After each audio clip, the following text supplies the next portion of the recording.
Hey guys and gals, this is Bloggy of the Broken Legion of Gamers, and in this video, I'm going to teach you how to create a warband for the game Kings of War Vanguard. In warband creation, there's only really 5 rules and a little blurb that must be known. The first rule is you must take a minimum of 5 warriors and or grunts and 1 command model. The second one is you may take up to 1 command, 1 support, and 1 spellcaster for every 3 warrior and or grunt models you select. Third rule, you may take up to 1 large model for every full 150 points in the warband. However, the first command model that is also large in the warband does not count against this limit. You may take up to 1 of every type of model as defined by their cards for every full 40 points in the war band. Thus, in a 200-point game, you can select a maximum of 5 of each type of models. And when they say type, they mean like you can have 5 skeletons or 5 lower abyssals or 5 of whatever. It's not, you can only have 5 grunts and 5 warriors. It's basically 5 of the same unit entry. And the 5th rule is if a model has more than 1 class, e.g. an example, support and spellcaster, it counts as 1 of each for the purposes of selecting within a warband. And the little blurb it has is something just common sense.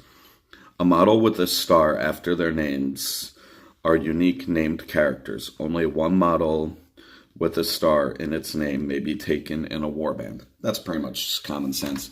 But let's get on to building the... Now that I got through the rules, I can put my rule book down. Let's get on to teach you guys how to build a warband.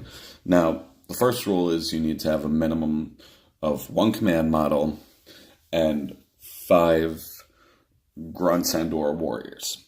So here's my command model. It is, let me turn on the light because, yeah, the sun ain't doing it, and that's a little better. Good. Okay. The command model is the Harlequin Blood Mask. And now we have our command, so we don't have to worry about that. If you want to, you can have more than 1 command model, but for the purpose of this video, we're only going to have 1. Now, the next part of that rule is you need to have a minimum of 5 warrior and or grunts.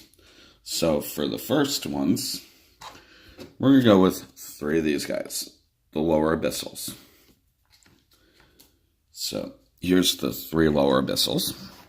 And there's going to be a reason why I'm arranging them this way. Where's the 3rd lower abyssal? Right here. There's the 3 lower abyssals. And then we need 2 more for our minimum, so we're going to go to a warrior class because I don't like grunts for game purposes, and okay, no. I thought I had a scratch in the primer. That went down to bare plastic. Okay, now the next warriors we're going to include is 2 succubuses. The reason why I like succubuses, the reason why I like warriors over grunts, when they fall to 0 wounds, they just die. When a warrior falls to 0 wounds, you take a nerve test and a modified nerve test by however many more wounds you lose than would have taken you down to 0. And if you pass the nerve test, you're still in the game. So you don't definitely get one-shotted. But there's my minimum of... I just got sidetracked. There's my 1 commander and 3 grunts or warriors. So now I can include whatever I want. The next thing I'm going to include is another warrior, so I can have 2 supports, commands, or spellcasters. Now here's the next warrior. It's 1 Abyssal Guard, I chose him for his crushing strength and his regeneration, to tell you the truth. And regeneration is good. At the start of every turn, he can roll 1d8, and on a 6+, if he lost a wound previous in combat, he can regain that wound. So if he rolls, say he's down to 1 wound, he rolls a 6, he's back up to full health, basically. So I like that, to tell you the truth. Okay. Now, on to the next roll. You can have 1 large model for every full 150 points. And in this game, large models are amazing. They're very, very killy. You can kill a lot with them. They put out a lot of damage. So it really benefits you to have a large model in your warband. And for the large model, I went with the Despoiler, because other than the Warlock, and this, might I also add, this is also my demo list for the Forces of Nature. So I didn't want to put in any spellcasters and add confusion. We'll put this guy right here. So we've got our 1 large model. Now we still have some points left. We still have over 50 points left with all of this. So because I have 6 grunts or warriors, I can have 2 supports or 2 spellcasters and 2 command models. You can have, for every 3 of these, you can have 1, 1, and 1. So it's not like you need 3 of these and then you can only add one of the 3 selections. You can add 1 of each of those selections. But for the 2 support models I chose 2 Succubus Lurkers, because I just like fast, hard-hitting units. And even though, because it's only got 6+ armor save, it's very fast. It's going to put out some damage with the 3d8 in melee, and the fact that it's hitting on a 4+, I find her to be a very useful. I find these ladies to be very useful. So here's the 2 Succubus Lurkers.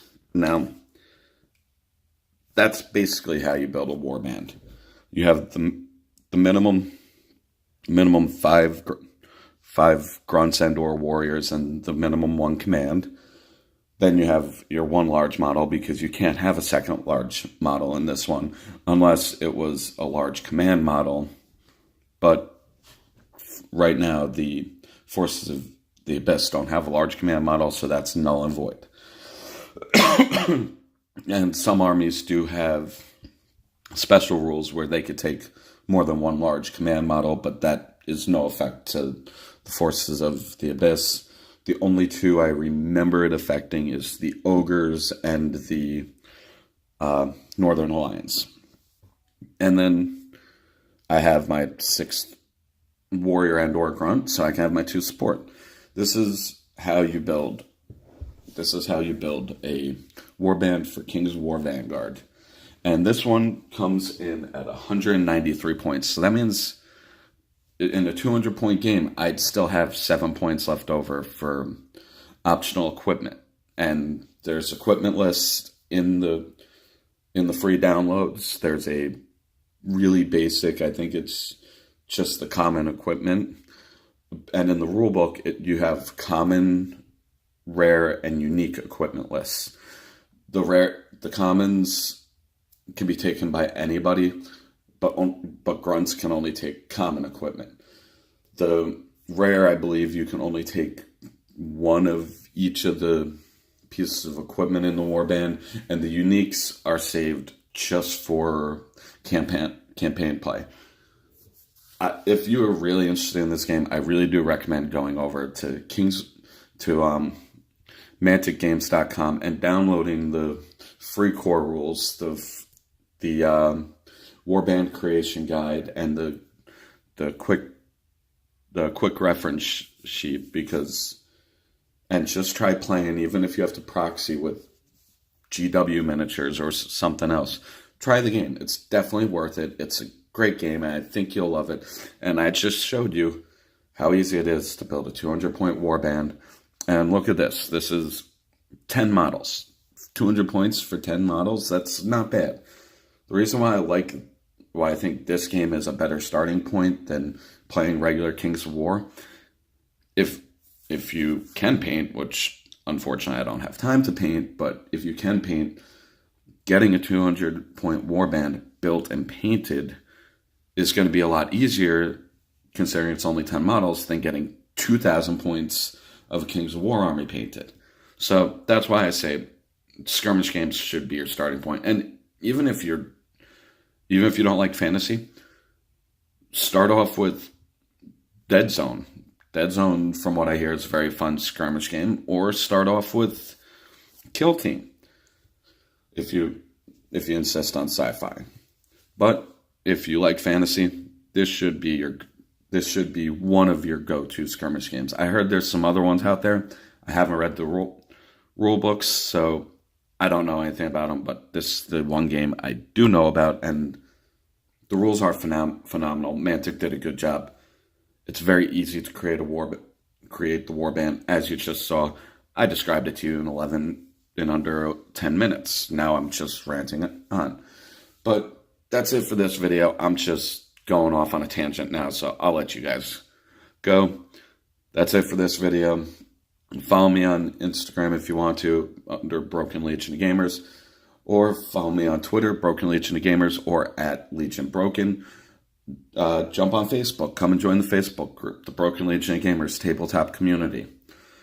And if you like what you saw, hit that like button, share it if you want to, and also subscribe and hit the bell icon so you can be notified anytime I put up any future videos. And as always, support local wargaming here at the channel whenever possible. We support Toy Wiz in Nanuet, New York, on Route 59, right across the street from the Dunkin' Donuts. You gentlemen, have a nice day. I'll see you later.